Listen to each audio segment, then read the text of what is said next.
Welcome to the GrayHawk DJC podcast. Today we talk with Robert McClarin, a customer engagement expert, to discuss tips on how companies can find good agency help. We hope you enjoy the podcast. Hey Robert, how's it going? It's going well, David. How are you? Thank you so much for doing this. I'm happy to be here. I got to thank you a second time because for everyone who's listening, Robert is my former boss. That's right. And when I first came up to Dallas from Austin, my wife and I were unemployed, and she got a job before me. And a week later, I interviewed with you. Yep. And you hired me. So you started this whole journey for Dallas. So I want to thank you. That was your first job in the biz? In Dallas, yeah. In Dallas, right. Okay. So we were in Austin, and we're both unemployed. We got laid off, and we're like, we have all our friends are leaving town. We kind of had nothing. And so because our parents were up here, we kind of just packed up and moved up here. Yeah. And for about a year and a half, I was living on, let's say a year, unemployment.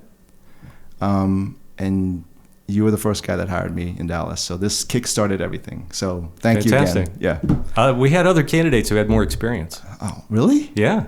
How could you deny this, though? Yeah, but that's exactly right. But okay, so let me ask you, what happened?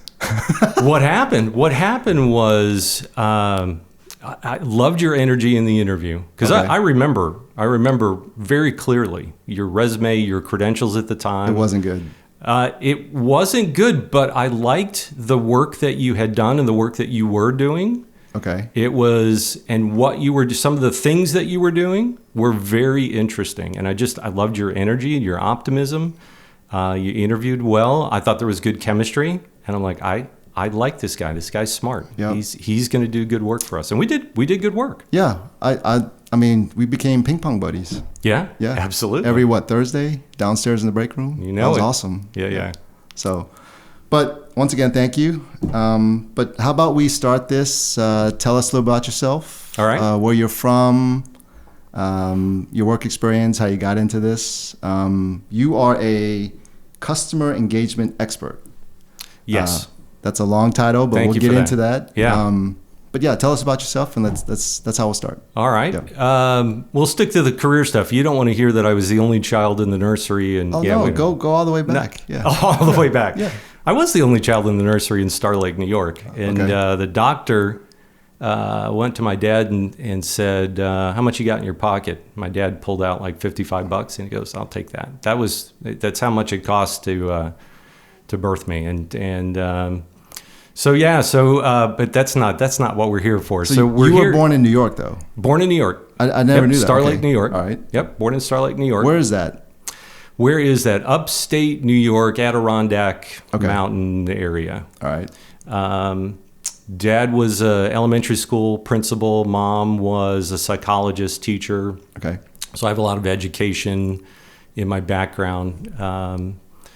And very well-rounded parents. And I think that has a lot of bearing on the business that I'm in, because the business of customer engagement and loyalty is about psychology. And so my mom has been invaluable when it comes to talking about what motivates people and getting into their heads about why they do the things they do and what are they motivated by, and are they just acting on raw emotion or just routine, and so that's been helpful. And my father was a smart man, very talented, a showman. He would do productions and plays. He played the trumpet, played baseball. He was an outstanding baseball player.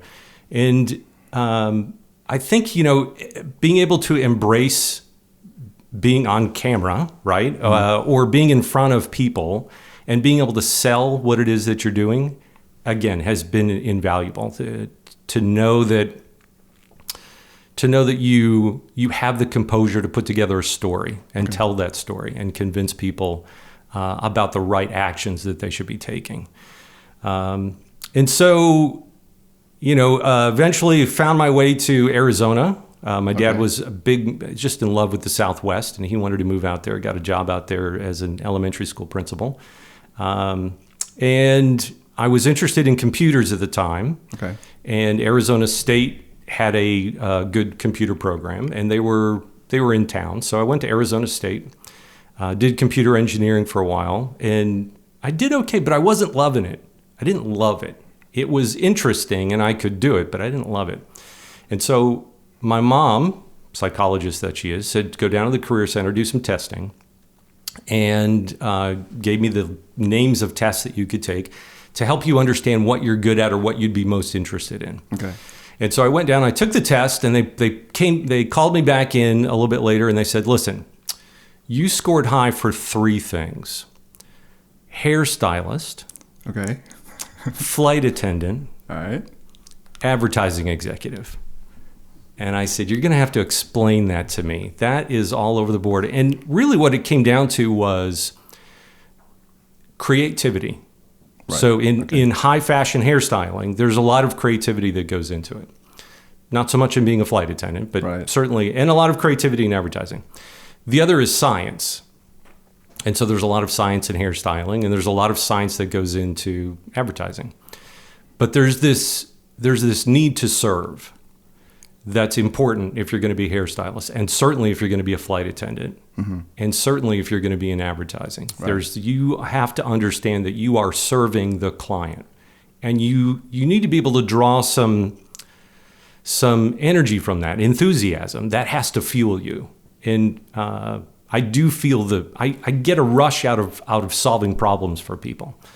And so of the 3, I said, let's pursue that advertising thing. Right. That sounds like a good thing to pursue. And so I switched over into the advertising and marketing world at Arizona State. Loved every single class, whether it was the statistics class or analytics or strategic marketing, advertising 101, just fantastic.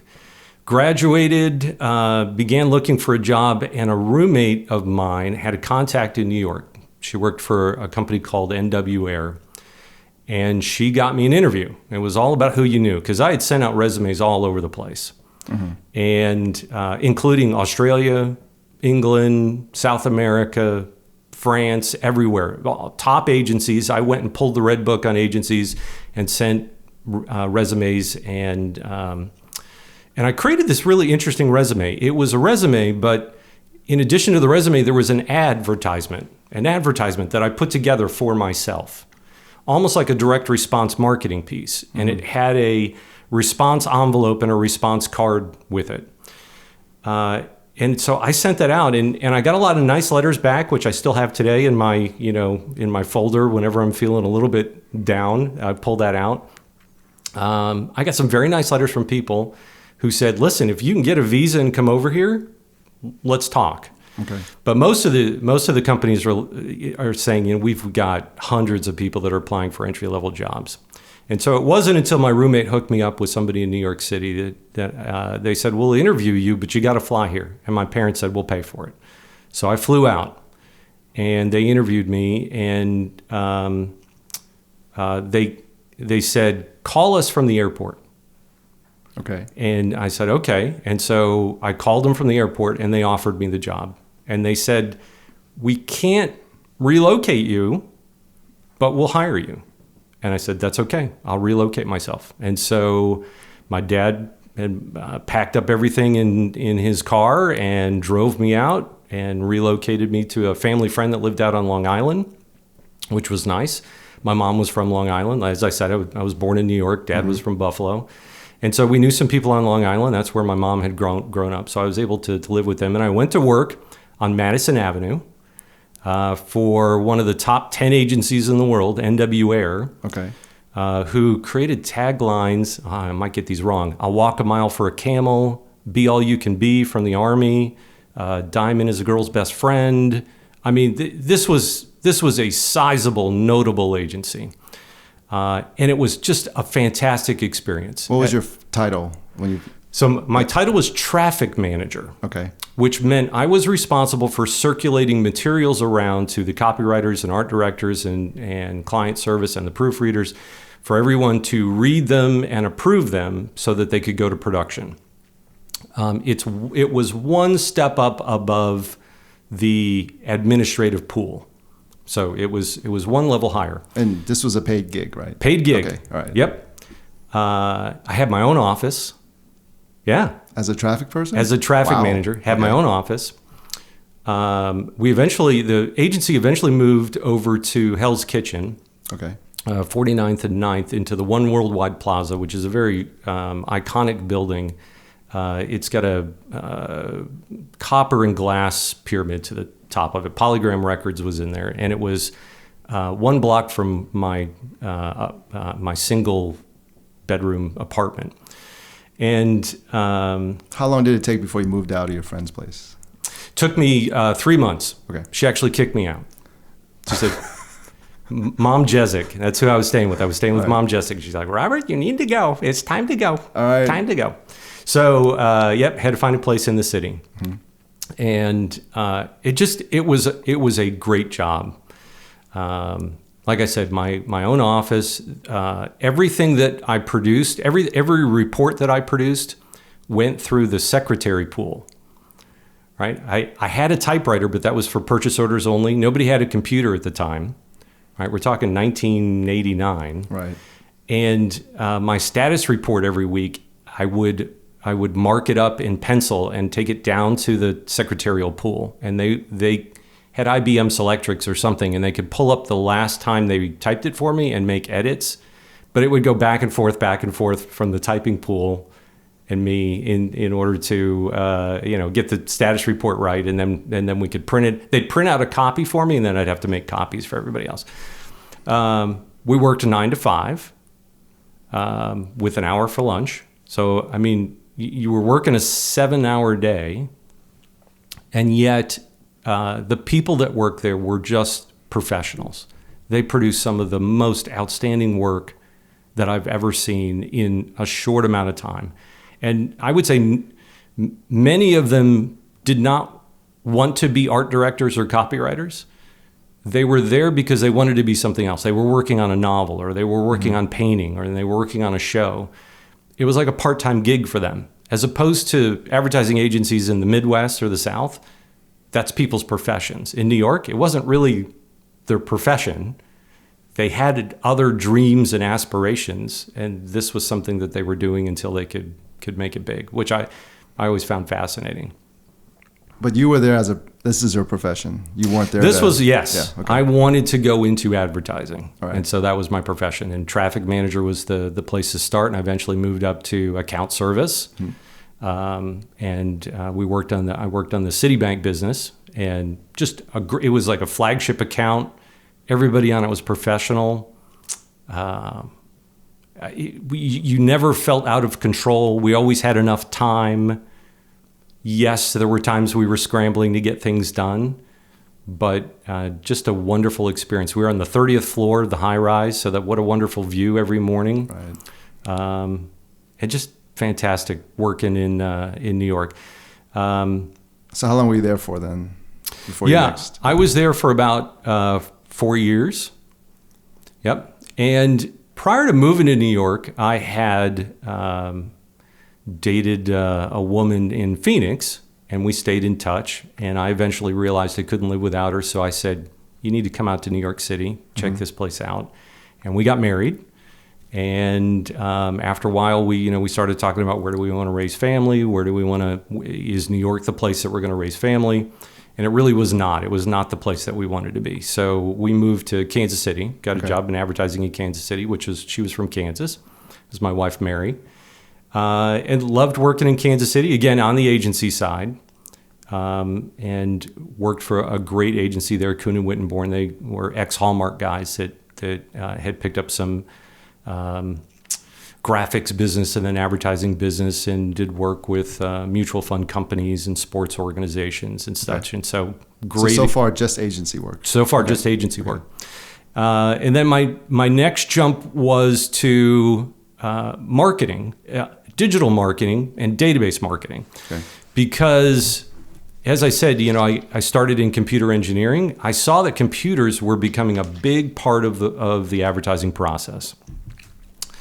And so I ran into some really smart people from a company called Epsilon. They were visiting on my client, 20 Central Mutual Funds, or American Century Mutual Funds now at the time. And they were talking about the database marketing and the computers and the algorithms and analytics and statistics. And I wanted to be part of that. What year was this now? So that was 97. Okay. Right. And so I actually got a job at Epsilon and moved down to Texas. And so that's when I moved down here and stayed in the kind of database marketing, CRM, loyalty space for a while. Mm-hmm. And my first job was for a home security company called Protection One, which is where you and I met. Right. That was my first client-side job. All right. All right. Prior to that, I was on agencies. And being on the client side is very different. It's very different. And we had a lot of in-house services. We tried to do a lot of things in-house. Right. We had our own team, everything. We had our own team. And that has its own pros and cons, right? As I'm sure you'll remember. And we then eventually started hiring agencies. Right. And there was some tension there. Yep. Right? And you know, it provides a different perspective being on the client side. And so I stayed in the home security business for a while, and then stayed on the client side when I made the jump to 7-Eleven to help them build their loyalty program. Mm-hmm. While it was interesting to do a lot of the kind of digital marketing and social marketing that we were doing, I really just had that passion for loyalty and database marketing. So it was great getting over to 7-Eleven and helping them visualize what could a program look like, working with all of the smart people there. Ended up working with the provider that provided the loyalty program, that's Brierley, and enjoyed that so much. I said, I want to do more of this. And so I switched from the client side, went back to the agency side, and have been there ever since. Oh, wow. Okay. So having all this experience, right, you have both the client side and the agency side. So if you put your client hat on. Client hat. Okay. Right. So I'm a client. If you're a client and you're looking to hire an agency, what tips and advice would you start with? So I come to you for the first time. Yep. And I'm like, look, I work at a company. We're looking to hire an agency, get outside help. What should I do? What should we do? How do I go about that process? Yep. So the first thing I'd probably ask you is, why do you think you need to hire an agency? What is it? Okay. What is it that you're looking for from an agency that you don't think you can handle in-house? So typically we don't have the resources or the talent in-house, right? Yeah, generally that's where clients start. It's like, we know we want to do digital advertising. Mm-hmm. We don't have anybody in-house that does that. Let me go find an agency. Right.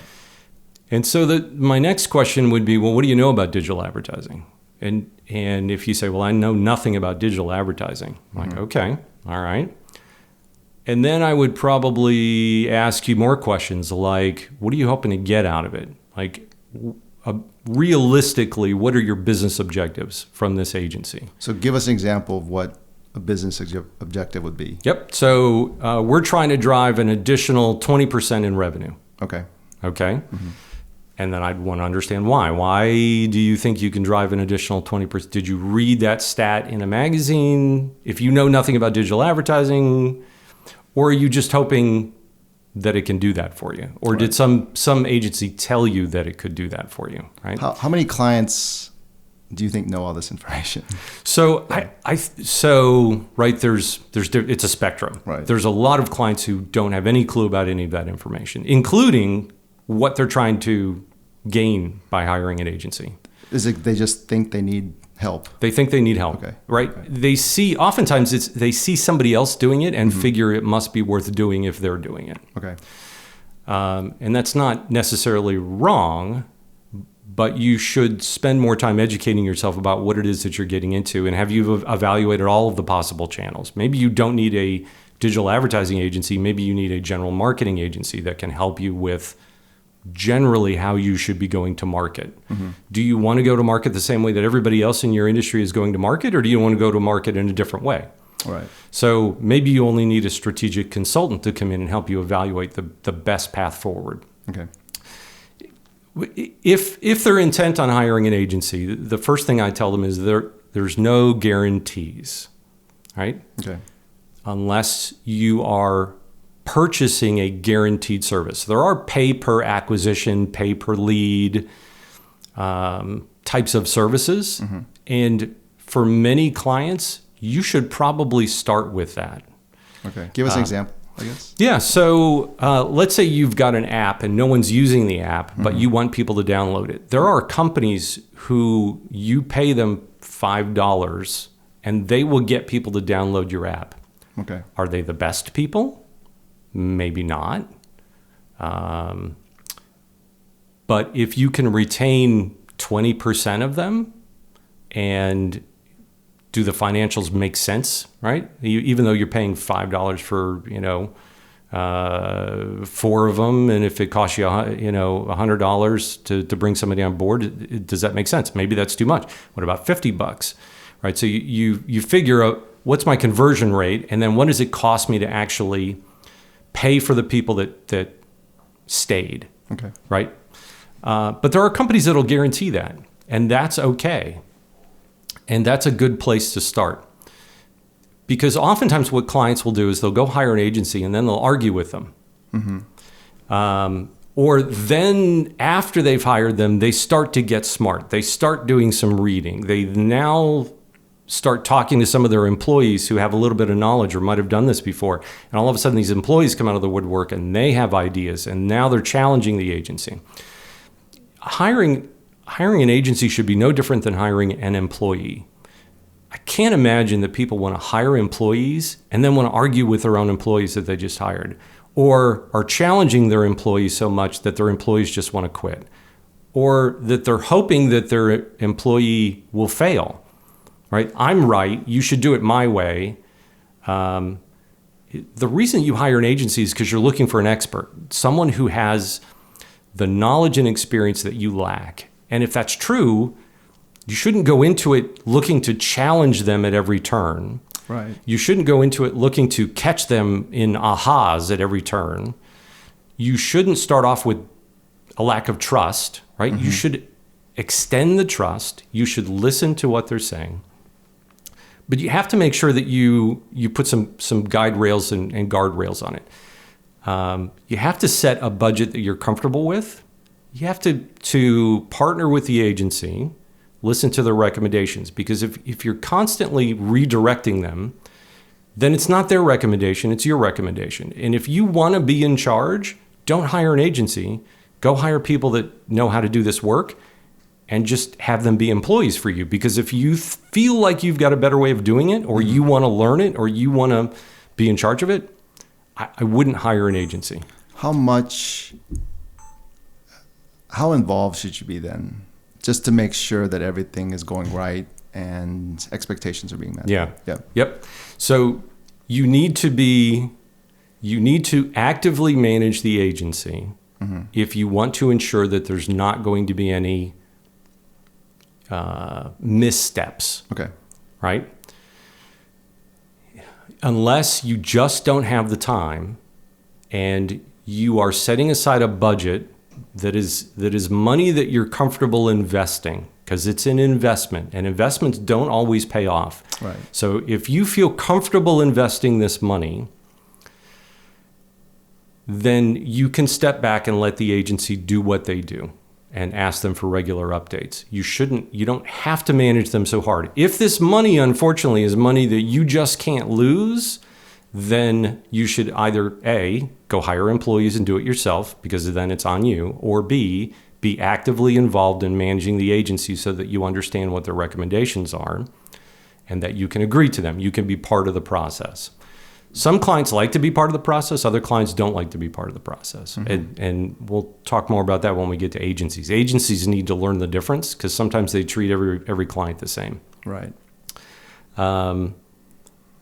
And you really should be rooting for your agent. You want your agency to win. If your agency does a great job, then it's going to work out for you. They're going to get you the eyeballs that you need, and the sales that you need, the revenue and the profitability and all that follows. Too many times I've seen clients redirect the agent. Yep, I appreciate that recommendation, but we want to go do this. Okay, I don't know why you're hiring an agency then. I know it's because you feel like you need an extra set of hands to do X, but that shouldn't be why you're hiring an agency. You're hiring an agency because you want somebody who has more experience than you are, that's smarter than you are, who's working on lots of clients that can bring expertise from lots of different industries. And you want an agency that isn't willing to say yes to you, right? Your employees are all your yes men. You want an agency that is going to fight with you, that's going to give you counter ideas, that's going to cause friction. There needs to be healthy friction. They want to provide you with a point of view that might make you feel uncomfortable, because oftentimes that's what clients need to get out of their rut and to differentiate themselves from the competition. And most people, when they hire an agency, they feel like friction means bad chemistry, and we need to find somebody who just agrees with us and is polite. And you do not want an agency that's overly agreeable. And unfortunately, a lot of them are nowadays, which is a shame. So it seems like a lot of the issues come from the fact that a lot of times the client doesn't understand who they are first. Absolutely. Oh, yeah. Okay. Yeah. But that is the kind of the dilemma that the clients get into, is because they not only do they not know themselves, but they don't know what not to know for a particular, endeavor that they're trying to do, right? So yes. How does a client get over that hump then, right? Yeah. So there's two ways. They can self-educate or they can lean on the agency. Okay. And so you want to hire an agency who's going to be tough on you, mm-hmm. and say things like, what differentiates you from your competition? Because right now you look the same, you sound the same, you're all doing the same thing, you're advertising the same place. What differentiates you? And, owners of companies, people that are hiring agencies, really need to think about that, because that's where the greatness comes, is where you can find that point of differentiation. And it doesn't have to be huge. It can be as simple as, we believe we have better people. Okay. Great. Then we need to build a campaign around your people. We need to focus on your people. We need to show why your people are better than the competition and why that's a benefit to the people that are purchasing your product. But you got to have something. And it's okay not to know, but look to the agency to lead you, or again, go out and hire a strategic consultant to come in and work with you, right? Mm-hmm. If you're getting questions and the agency, for whatever reason, isn't able to help you because their specialty is digital advertising, not necessarily strategic positioning, it's okay to go hire somebody else. Go hire a strategic consultant to come in and go, listen, these are the questions that we're getting. We're not sure what the benefits of our product are. We know what the features of our product are, but we don't necessarily know what the benefits are. So you can lean into the agency and say, help me with this, right? Let's have a session all about who we are as a company and the positioning, that we can then say, fine, we all agree to this, and that should help you with your advertising. Yes? Yes. Okay, great. Let's do a 2-day session. Or, educate yourself. There's plenty of books out there on finding your differentiated position in the marketplace and what that means. So let's say, as a company, you need help. So you haven't done all the soul searching and figured out exactly what type of help you need, but you do. Yeah. And you find an agency and you have, they push back and they ask you all these questions and they say, let's have a sit down and figure out exactly what differentiates you, right? Right. But now that's going to add extra cost. It is. Right. And so coming in as the company, you didn't realize that you had to now pay extra to have another session to figure out exactly what you hired the agency to do in the first place. Yeah. I think a lot of times that's the shock that comes on the client side. It's like, okay, we're doing the right thing, but can you give us something? Because we didn't know not to know to think about this. Right. And so now you get another bill, right? Yep. It's not within budget, what you first agreed upon. Right. But now they're saying we have to do this next step again. Yep. To figure out what it is we have to do.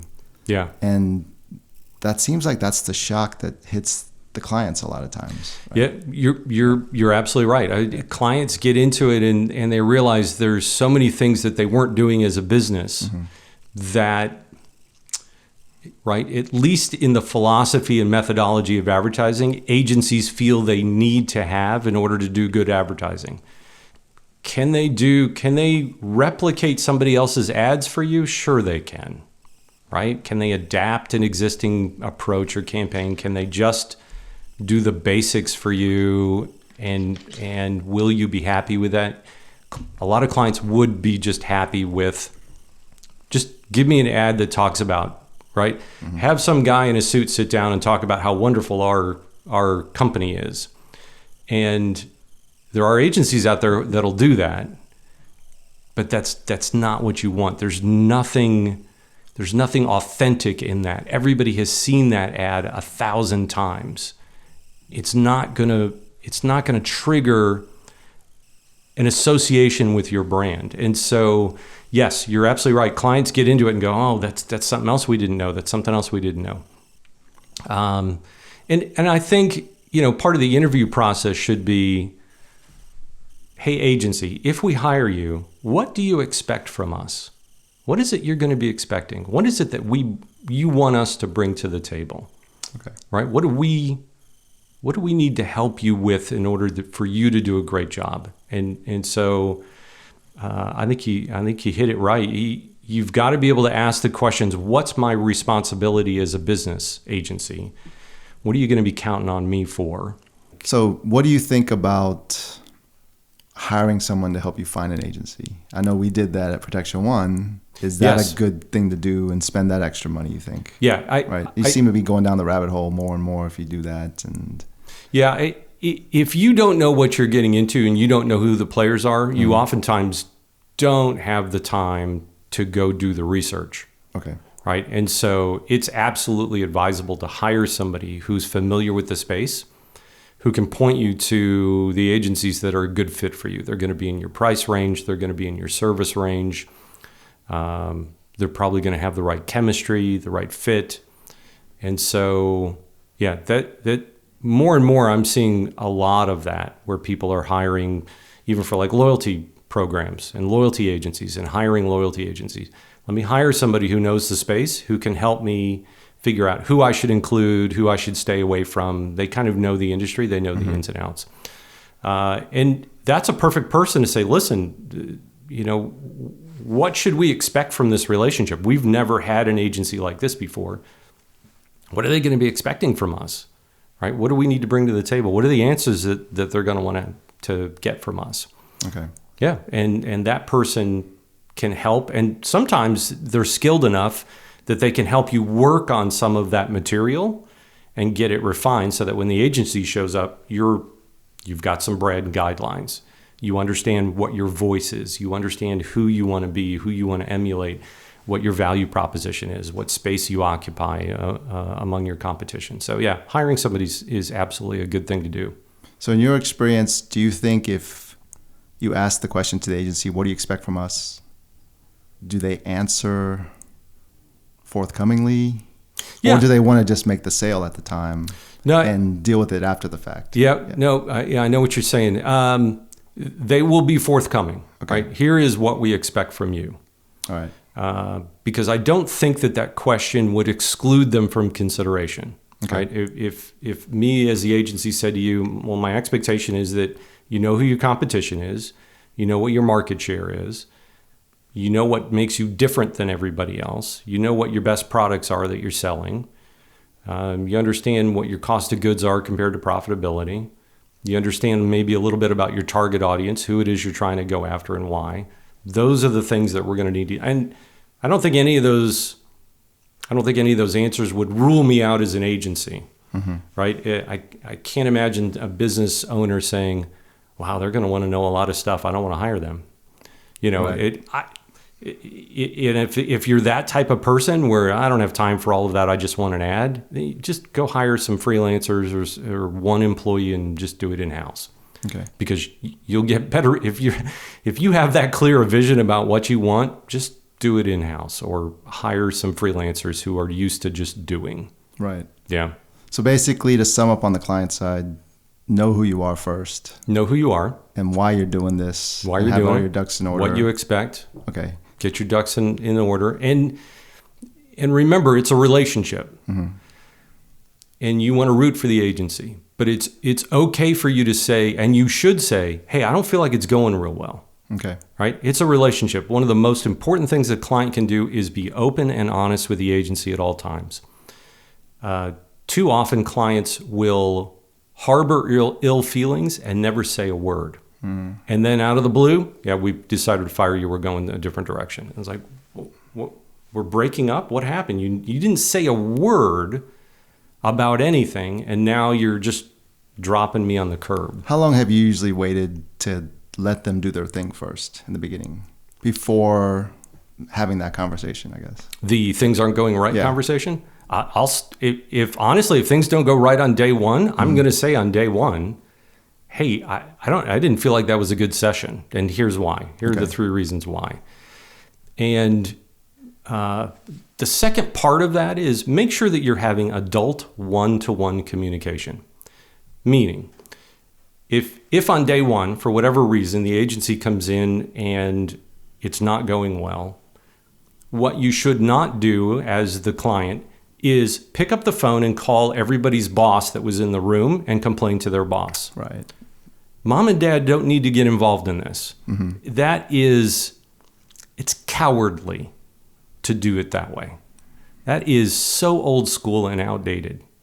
You want to have a conversation with the people that you're having a relationship with, the people in the room, the people that you need to work with. As soon as you involve other people in a relationship conversation, you weaken the relationship. You weaken your position, and you now weaken the status and trust that you had with that person. You will gain so much more trust and valuable information if you just sit down with the person that you're matched up with from the agency, the person in the room, and say, I didn't feel like that went very well today, and here's the 3 reasons why. I'm interested in your perspective, and how do we ensure it doesn't? Have those conversations as soon as it happens. It's okay to talk about it because you're both aiming for a successful relationships, and relationships take work. Right. And they've got to go through that storming, forming, and norming phases of groups and relationships. And so it's going to take a little time to understand what each of you likes and how you operate, and keep the lines of communication open early and often. Okay. So now that's the client side. That's the client side. So let's flip over to the other side. All right. So based on your experience, what do you think motivates the agency? What motivates them? Right. Like, go ahead. It seems during the interview phase where you're going, you're interviewing several different agencies. They come in, do their pitch. Maybe it's just me, but I always felt like there was a little bit of an adversarial thing going on there. So what do you got that's so magnificent that you can come in here and tell us that you're the best at what you do? And they always do. They come in and they give the same spiel, and it's maybe a little bit different because of the personalities of the people giving the pitches, right? Right. But I always felt it was a little confrontational. I don't know. Maybe it was me, but that could be just me. It could be. But on the agency side, I've never been on the agency side, so I just want to know what motivates them. And I know you can say general things like they want to make the sale. They want to get you as a client, right? But what other things have you seen? And where are they coming from? So they want to get the sale. Yep. Right. But it's not necessarily because they want to make money. It's because they want to do good work. They want to work on something that's interesting. Do you think most agencies think that way? I think most agencies think that way. Okay. Other than maybe the CEO or president or the financial guy or the sales guy, right? He's motivated by money and the commission he's going to make off the sales. Your account service people, your client service people, like me, they have that passion to serve. They want to help you solve problems. That's what motivates them. If they can solve a problem for you and it's successful, they're walking on clouds for the rest of the month. The rest of the agency, they just want the opportunity to do good work. They want to show you and the world that they're talented. And so it's less about the money, because they're certainly not getting paid very well. Okay. Right? Compared to the client side, they just aren't. unless you're part of that executive team. Mm-hmm. Executive team's making good money. Okay. Most everybody else, they're there because they have the need to serve. They want to do good work. They want to solve problems, and they want to make the client happy. Okay. Honestly, the majority of people at agencies, that's what they want. So what would you tell agency people some of the traps are? Like, why do they get themselves in certain situations where they're not jiving with the client? Yeah. So one of the reasons that they get sideways with clients is because they take on work that they shouldn't be taking on. They say yes to a piece of business. They go in and pitch a piece of business that they shouldn't be pursuing. Do you have an example, or can you think of anything? When an agency that specializes in SEO and SEM goes and wins a client that does digital advertising, right, because the agency's interested in expanding, but they haven't really done anything to prepare themselves to do the digital advertising other than have the desire to do it. Right. They haven't hired anybody new. They just have some people who are interested in it. They think it might be a good additional profit line. Okay, you're not giving yourself a chance as an agency to service that client the way that they should be serviced. Is that a disconnect between the sales team and the account services team?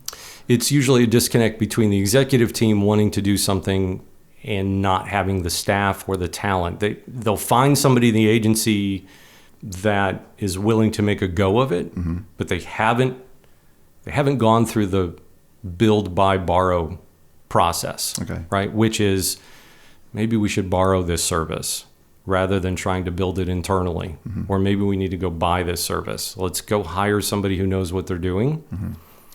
Most agencies want to do a little smoke and mirrors. I haven't done this before, but let's go see if we can sell some people and bring them on board. And I understand the dilemma. It's hard to go pay a lot of money for an expert if you don't have the book of business to support it. Right? You want to build the book of business first, and then if you need to, go find the talent. And so that's one way in which agencies get themselves sideways. Sometimes they dig themselves out of it, right? They overcompensate, they overdeliver, but oftentimes the client ends up being confused as to why they're not having the success that they normally had with other projects. And so it's that extension of services that can get agencies into problem. Another is when you have an agency who's at full max capacity and they go and win another piece of business. Right. Yeah. All right. Now they got a problem. I can't go hire anyone because if I go hire someone, I've only got about 10% for them to work on, or 20%. 80% of their time they're going to be sitting around doing nothing. I'm not sure if I can win more new business. I'm going to try and run this with who we have on staff. Okay. Yeah. And most of those employees would probably tell you, I'm already busy, busier than I should be to ensure that the client is getting good service. And now you've added another piece of business on top of that. So if you're the client or interviewing someone on the agency side, what kind of questions to ask to see if these are the cases? This is what's happening. Yeah, excellent. So if you're the client, one of the things that clients should be asking in an interview process is, who am I going to be working with? Okay. All right. And can I meet them? Can they be part of the pitch presentation? Can they come to the meeting? Right. I'd like to meet the team, the whole team, top to bottom, lowest level to highest level. I just want to see what the team is. Okay. But you've seen them show you the team, but then 6 months later they'll switch it. They'll switch it. Yeah. Yeah. They'll switch it as soon as they get the business. Right. Yep. But as a client, you can ask. Okay. Right. You can also, in your contract, list named people. You can ask for that. Agencies might not agree to it, but you can say, I want to put the names of the people that you identified for me, and I want the allocation percentages. How much time is each person going to be spending? Okay. You can ask questions. If you get the team, you can say, are you 100% allocated today? Right now, that's putting an employee on the spot, and I'm sure they're going to be, looking over at their executive team, Right. or if they're prepped, they'll say, nope, I have room on my plate in order to take on this piece of business. But you can ask the question. You should ask the question, right? What other clients are you working on? Can you say, how many other clients are you Right. working on? There's ways to get at asking the questions. If you don't get the team, you can still ask the agency, hey, do you have room for us? What about asking the agency to give you a week heads up before they make the change? Oh, A different team takes over your account. yeah, that should be in the contract as well. Any changes to personnel on the account should be communicated to the client. Now, you have to be fair. We work in a right-to-work state here. Most agencies only get 2 weeks' notice from their employees anyway. Right. But the first phone call should be to the client, right? After HR has been notified, that client service person should be on the phone to the client saying, hey, just want to let you know, so-and-so's tendered their resignation. We've done everything we can to retain them. They found a great opportunity. It's a growth for them, et cetera, et cetera. They're moving up. Right. And they should know who's going to backfill, right? Yep. We've identified somebody who's going to be working. Agencies get themselves into a bind all the time because they don't tell the client until it's too late, like 2 days before somebody's leaving. And agencies need to remember that it's a relationship, and the client, those lines of communication need to be open and honest. That client needs to know. So you're absolutely right. The client needs to be told, and you can put it in the contract that they be told as soon as possible, as soon as the agency knows. What about putting in the contract that whoever takes over has to have the same amount of work Sure. experience? Because Yeah. I've seen where the new team may not be the same level of folks that originally serviced your account. Absolutely. Yeah. Okay. Agencies do that to give everybody an opportunity to grow and learn. And so they will oftentimes move junior people onto accounts because those are good people to move, right? That I have a junior person supporting over here. I feel like they've done a good job. Let me promote them and move them over to this other account. You can also put it in the contract that you have the right to interview, right? Or that you would like to interview. And if you have a good relationship with the agency, they should let you do that. They should say, yeah, we'll be happy to put you in touch with the person that we're thinking about. This is who we're thinking about bringing over, but let's schedule a lunch, and you guys can go to lunch. You can talk. You can see if that's a good fit. And I would make it between the agency should match up. So whoever the contact is at the client that would contact with the agency should be the person to talk to them. I wouldn't put the boss client with a junior level person at lunch. Right. That's not a fair situation. Mm-hmm.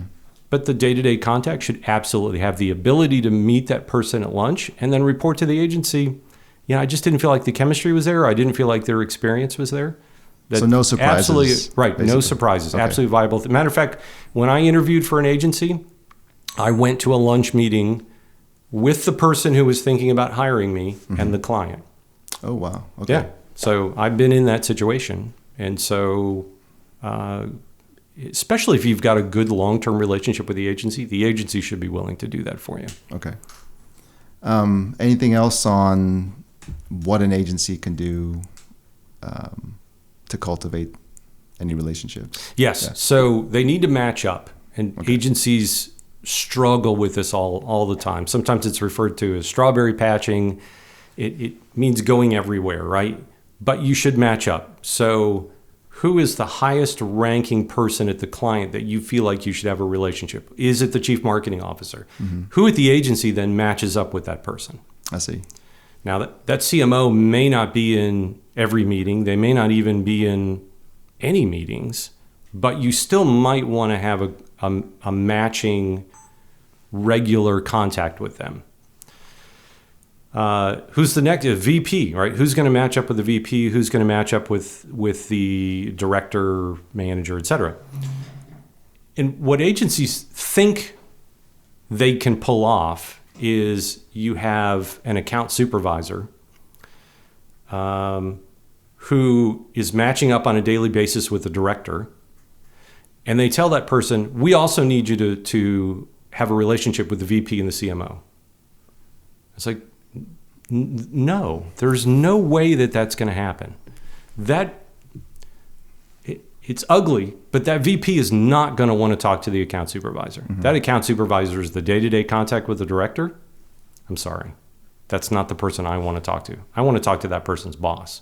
And the CMO is not going to want to talk to that account supervisor. It's not going to happen. Sometimes I've seen it where you can bring in a VP and match up a VP, and the VP can run the account and will cheat down to match up with the director, but then you got somebody who's kind of cheating up to be a contact.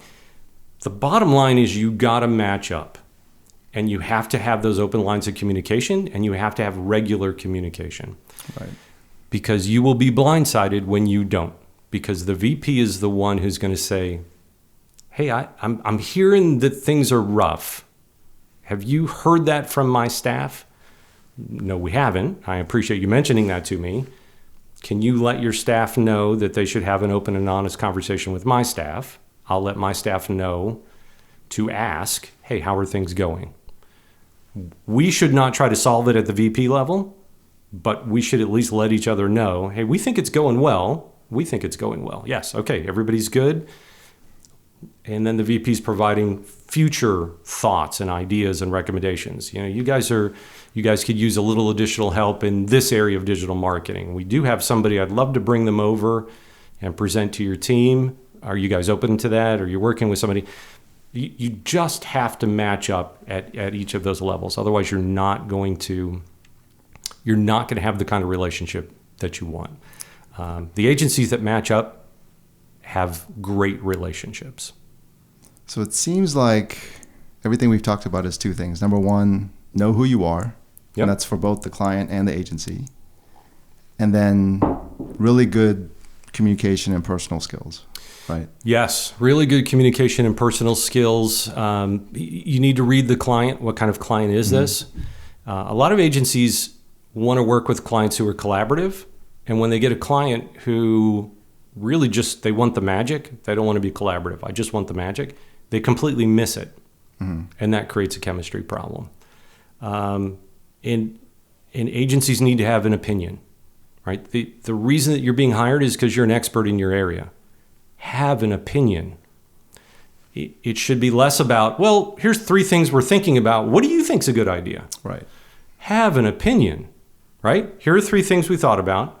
We like all of them for you and your brand for the following reasons, but of the 3, this one we think is the best. Are they afraid to be wrong, I mean?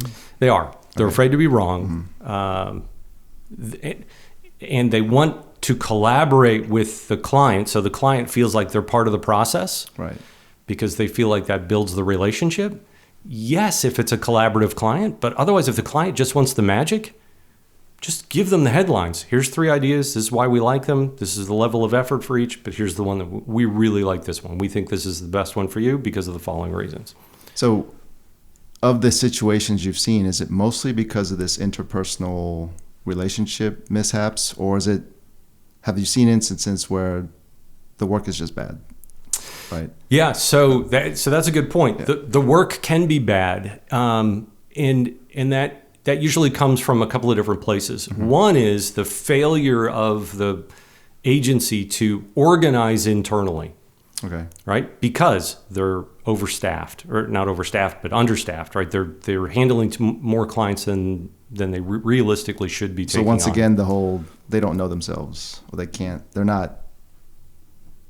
they're not efficient with themselves, so they can't do the best work possible, I guess. Yeah. So most agencies know who they are. They know who they are and who they want to be. Mm-hmm. It's most agency leadership they want to stretch the capabilities of their current staff because they want to take on more business and grow. And it is really hard for agencies to grow because you have to grow in a big way so that you can hire people that'll be fully utilized. You don't want underutilized people. The issue comes when you have too much work for too few staff, or you're trying to be something that you're not, right? We've talked about that. When you're trying to be something that you're not, you oftentimes will do some poor work. When you're got too much work on too few employees. Right. Those employees don't communicate internally. They don't organize. And there's nothing more frustrating than having a conversation with one team, say a strategy team. You talk to the strategy team, and the strategy team's throwing out all these ideas, and you love it. And then you go to another meeting with the technology team, and the technology team says, "Oh, we can't do that." Yep. Like, but your strategy team said we could do that. Yeah. Oh no, we can't do that. It's a good idea. Other people can do that. We can't do that. And you ask the strategy team, well, why would you say that? Well, I said it because it's a good idea. Well, it is a good idea, but your agency can't do it. So that would be one of the telltale signs that something's going on that's not absolutely driving, yeah. right? That's are there any other signs you can, as a client, kind of sense, you think? Right. Well, you talked about the one, turnover. Right. Right. If there's turnover and more turnover than there should be, okay. Right, that is definitely a sense. If you're not getting your phone calls and emails responded to in a timely fashion, okay. That's another telltale sign. All right. There should be some understanding between you and the client about how long it's going to take for them to get back to you. Mm-hmm. If you're trying to schedule meetings, but the agency keeps pushing things off, hey, we need another week, hey, we can't meet Tuesday, can we meet on Thursday? When they do that more than 3-4 times, that's a telltale sign. Right. Mistakes, when mistakes start cropping up and your agency comes to you and says, hey, need to make you aware of a mistake. We had a problem. This is what we're doing to fix it. Okay. Clients need to create a safe environment. You have to create a safe environment because if there's not a safe environment, your agency's not going to let you know that mistakes were made. Mm-hmm. If they get punished every single time they mention that a mistake was made, then they're going to stop telling you that mistakes were made. Okay. And they're going to hide it from you. And you do not want that as a client. Right. Now, if that's how you run your business, then you're going to have problems with agencies. Agencies are in the business of taking risks, right? Unless, as we talked about, you're buying a guaranteed service from an agency that does this over and over again, and it's a rote thing. They know how to do it. It's nothing fancy. But agencies are in the business of taking risks. And when you have people taking risks, it needs to be a safe environment. You want to fail because you want to find those wonderful successes. And sometimes you have to fail 3 times before you can have that great success. Right. And so if you don't create a safe environment, agencies not going to tell you about the problems, and they're going to lie to you. Okay. And you don't want that as a client. Yep. And whenever I've worked with agencies, I've said, listen, I just want the truth. I don't want you to sugarcoat it. I don't want you to hide it from me. I promise you, I am not going to punish you, but we are going to work through it together. It's a good chance that we're both culpable. We both own the problem. We will solve it together.